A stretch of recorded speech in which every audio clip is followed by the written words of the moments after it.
Hello students, properties of steam में आज हम पढ़ने वाले हैं थ्रोटलिंग कैलोरीमीटर के बारे में। So I hope you are ready with your pen and paper. So without wasting much time let us start this video. तो क्वेश्चन में हमें पूछ लेते हैं कि what is throttling calorimeter, explain its construction and working principle. तो सबसे पहले तो कैलोरीमीटर क्या है वो समझ लेते हैं। पिछले सारे वीडियो में हमने समझा है कैलोरीमीटर का मतलब। कैलोरीमीटर यानी क्या कि एक ऐसा डिवाइस जो हमें ड्राइनेस फ्रैक्शन की वैल्यू बता दे।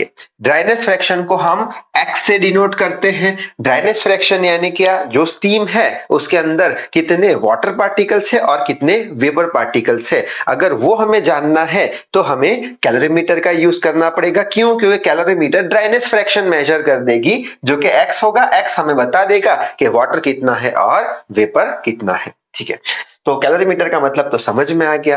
अब थ्रोटलिंग की बात करते हैं, तो इसके लिए हम थ्रोटलिंग प्रोसेस समझ लेते हैं। अब थ्रोटलिंग प्रोसेस समझने के लिए यहाँ पे मैंने एक वाटर टैप का एग्जांपल लिया है। वाटर टैप यानी पानी का जो नल होता है वो यहाँ पे बनाया हुआ है। अब पानी के नल में क्या होता है, यहाँ से जो लिक्विड वाटर है, फ्लूइड है, वो पास हो रहा है। और वो जो पास हो रहा है वो बहुत ही पतले पैसेज में से पास हो रहा है। और ये जो पतला पैसेज है इसे हम रिस्ट्रिक्ट कर सकते हैं, या बोल लो कम ज्यादा कर सकते हैं, ये वाल को घुमा के। ये वाल को घुमाएंगे तो ये वाल ऊपर, ये नीचे हो जाएगा, तो ये पैसेज क्या हो जाएगा, कम ज्यादा होगा, यानी ये पैसेज रिस्ट्रिक्टेड हो जाएगा। ये रिस्ट्रिक्शन हम इसे देंगे। तो थ्रोटलिंग प्रोसेस यानी क्या कि ऐसी प्रोसेस जिसमें हमारा जो फ्लूइड है, फ्लूइड यानी ऐसी चीज जो बह सकता हो, ठीक है, फ्लो कर सकता हो। तो थ्रोटलिंग प्रोसेस यानी ऐसी प्रोसेस जिसमें हमारा जो फ्लूइड है वो फ्लूइड नैरो पैसेज में से फ्लो करेगा और रिस्ट्रिक्टेड ओपनिंग होगी उसके पास। तो थ्रोटलिंग प्रोसेस होने की दो कंडीशन होती है। पहली कंडीशन क्या, नैरो पैसेज जरूरी है और रिस्ट्रिक्टेड ओपनिंग जरूरी है, उसे हम थ्रोटलिंग प्रोसेस बोलेंगे। तो ये हो गया हमारा इनलेट यानी 1, और ये हो गया हमारा आउटलेट यानी 2। अब थ्रोटलिंग प्रोसेस के लिए हमें एक चीज याद रखनी पड़ेगी, कौन सी, कि एंथैल्पी जो होगी इनलेट पे वही एंथैल्पी होगी आउटलेट पे।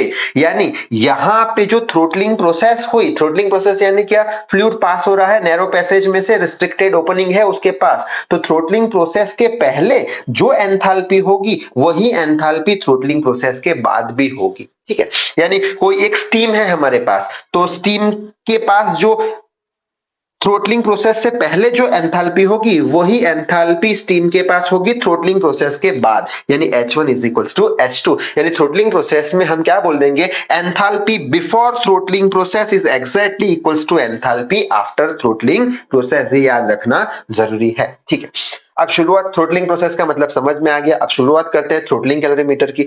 तो थ्रोटलिंग कैलोरीमीटर में हम क्या करेंगे, ये हमारा हो गया इनलेट पाइप। इनलेट पाइप में हम क्या डालेंगे, वेट स्टीम डालेंगे। वेट स्टीम का हमें क्या मेजर करना है, ड्राइनेस फ्रैक्शन वैल्यू मेजर करनी है।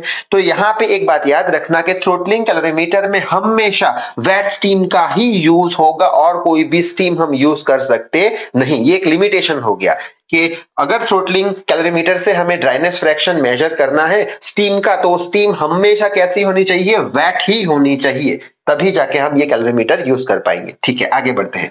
अब ये वेट स्टीम का टेम्परेचर जो है ये थर्मोमीटर 1 मेजर कर देगा। ये वेट स्टीम है उसका जो प्रेशर है वो प्रेशर गेज P1 मेजर कर देगा। ठीक है, अब ये वेट स्टीम कहां पे जाएगी, थ्रोटलिंग वाल में जाएगी। ये हो गया थ्रोटलिंग वाल। थ्रोटलिंग वाल में ये थ्रोटलिंग प्रोसेस होगी, तो यहाँ पे थ्रोटलिंग प्रोसेस होने वाली है। ठीक है, अच्छा, आगे ये स्टीम जाएगी थ्रोटलिंग प्रोसेस के कारण ये जो वेट स्टीम है वो किस में कन्वर्ट हो जाएगी, सुपर हीटेड स्टीम में। ठीक है, तो ये दूसरा लिमिटेशन है ये थ्रोटलिंग कैलोरीमीटर का। कौन सा, कि फर्स्ट लिमिटेशन तो ये है कि वेट स्टीम का ही यूज करना है, तो दूसरी लिमिटेशन क्या है कि ये जो वेट स्टीम है वो हमेशा सुपर हीटेड स्टीम में कन्वर्ट होनी चाहिए। अगर सुपर हीटेड स्टीम में कन्वर्ट ना हुई तो ऐसी वेट स्टीम का हम ड्राइनेस फ्रैक्शन वैल्यू ये कैलोरीमीटर से नहीं निकाल सकते। ठीक है, यानी it is applicable only for those wet steam which can be converted into a super heated steam. Super heated steam में कन्वर्ट नहीं हुई तो वेट स्टीम का हम यूज नहीं कर पाएंगे ये कैलोरीमीटर के अंदर ड्राइनेस फ्रैक्शन वैल्यू मेजर करने के लिए। ठीक है, तो दो आपको लिमिटेशन भी समझ में आ गई। ठीक है, अब ये जो सुपर हीटेड स्टीम बनी थ्रोटलिंग प्रोसेस के बाद, उसका जो टेम्परेचर है वो थर्मोमीटर सेकंड मेजर कर देगा और उसका जो प्रेशर है वो सेकंड प्रेशर गेज मेजर कर देगा। ठीक है, अब आगे बढ़ते हैं। अब यहाँ पे थ्रोटलिंग प्रोसेस हुई तो ये कौन सा हो गया, बिफोर थ्रोटलिंग प्रोसेस, ये कौन सा हो गया, आफ्टर थ्रोटलिंग प्रोसेस। और हमने अभी देखा कि थ्रोटलिंग प्रोसेस के लिए एंथैल्पी सेम होती है, तो यहाँ पे हम लिख लेंगे H1 बराबर H2, यानी यहाँ की एंथैल्पी यानी वेट स्टीम की एंथैल्पी H1 हो गई और थ्रोटलिंग प्रोसेस के बाद सुपरहीटेड स्टीम की एंथैल्पी हो गई H2, तो लिख लिया H1 बराबर H2 किसके लिए, थ्रोटलिंग प्रोसेस के लिए। ठीक है, आगे बढ़ते हैं।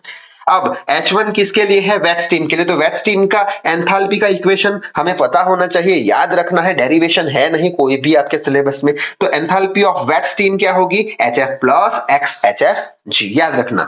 और H2 किसके लिए, सुपरहीटेड स्टीम के लिए, एंथैल्पी सुपरहीटेड स्टीम की क्या होगी, Hg plus CPS, T superheated minus T saturated. Superheated steam की एंथैल्पी भी याद रखना, न्यूमेरिकल सॉल्व करने में आपको काम आएगा। ठीक है, आगे बढ़ते हैं। अब क्वेश्चन आएगा सर HF कहां से लाए, तो HF हम स्टीम टेबल पे से ढूंढेंगे। कैसे ढूंढेंगे कि ये जो प्रेशर गेज हमें प्रेशर बताएगा उसके सामने कितना HF है वो लिख लेंगे। HFG कहां से ढूंढेंगे, वापस से स्टीम टेबल लेंगे, ये जो प्रेशर है उसके सामने HFG कितना है वो लिख लेंगे।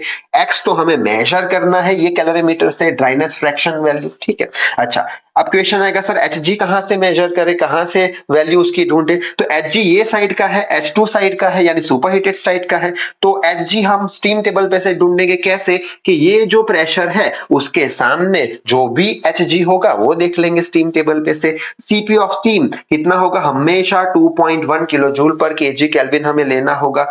T सुपरहीटेड, ये जो थर्मोमीटर T2 है इसका जो टेम्परेचर आएगा वो T सुपरहीटेड टेम्परेचर हम लिख देंगे। टी सैचुरेटेड, अब ये टेम्परेचर जो है वो हम स्टीम टेबल पे से ढूंढेंगे। कैसे, ये जो प्रेशर आया उसके सामने टेम्परेचर कितना है स्टीम टेबल में वो हो जाएगा सैचुरेटेड टेम्परेचर। बस हमें तो x चाहिए, तो ये टर्म को वहां ले जाएंगे तो नेगेटिव साइन चला जाएगा। अब x चाहिए तो HFG डिवाइड में चली जाएगी, तो हम बोल देंगे कि ये इक्वेशन की हेल्प से हम ड्राइनेस फ्रैक्शन वैल्यू मेजर कर सकते हैं। किसकी हेल्प से, थ्रोटलिंग कैलोरीमीटर की हेल्प से। ठीक है, और इसके लिमिटेशन भी हमने देख लिया। तो आप कैसे लिखेंगे वो बोर्ड पे मैं लिख देता हूं, तो स्क्रीनशॉट ले लो आप। तो फर्स्ट लाइन हम लिखेंगे कि it is a device to measure the dryness fraction value of a steam. Next, a wet steam is taken, which will pass through the throttling valve, so that due to throttling process, wet steam will be converted into a superheated steam. Next है thermometer 1, pressure gauge 1 will measure the temperature and pressure of wet steam respectively, and similarly thermometer 2, pressure gauge 2 will measure the temperature and pressure of superheated steam. ठीक है, in throttling process, fluid will pass from a narrow passage or from the restricted opening, so that enthalpy before throttling process is equals to enthalpy after throttling process। तो लिख लेंगे H1 बराबर H2, फिर H1 wait steam के लिख लेना, H2 superheated steam के लिए लिख लेना, फिर X को सब्जेक्ट बनाना और एक इक्वेशन मिल जाएगा, बॉक्स बना देना और लिख लेना कि with the help of this equation we can find out the value of dryness fraction with the help of this throttling calorimeter. फिर आगे इसकी लास्ट में लिमिटेशन लिख लेना। लिमिटेशन क्या है, दो लिमिटेशन देखी थी कि वेट स्टीम इज रिक्वायर्ड, दूसरी क्या देखी थी, applicable to only those wet steam which can be converted into a superheated steam. तो इस वीडियो में बस इतना ही। अब ये चैप्टर में एक आखिरी थियरी इंपॉर्टेंट रही है जो कि है combined separating and throttling calorimeter. तो तब तक के लिए पढ़ाई करते रहे। All the very best.